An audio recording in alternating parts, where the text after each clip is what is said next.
Hi guys, I'm Frances Chapman. I was not expecting to have to do a video, so this is all a little bit last minute. I just want to tell you a little bit about the project that we would like to talk through at the Research Society conference.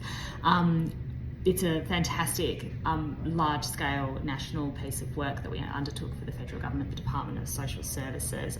Basically, a very complicated piece of work. The question being what tagline should replace the current gamble responsibly tagline that is currently at the end of every piece of communications, of gambling communications in Australia.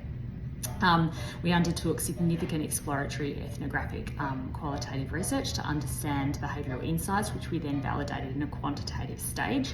And then we took those behavioural insights and we used them to unearth various human truths.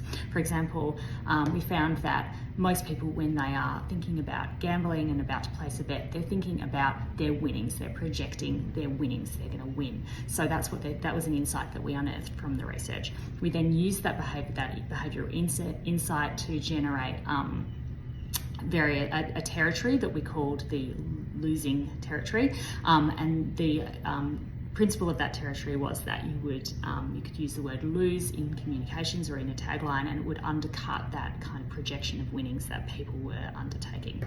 So we then came up with a series of taglines using the word lose, and those taglines were tested. Now we did this across 7 different territories, coming up with 30 taglines, and those were all tested. Of those taglines, we found that 10 were particularly strong. We tested these quantitatively, and then we came up with a suite of 5. One of these was chances are you're about to lose. Obviously that came from that losing territory that I mentioned before, so this is kind of how it worked. This is what I'd love to talk through at the conference in a lot more detail and probably with a lot more preparation, and thanks for the opportunity to share it with you.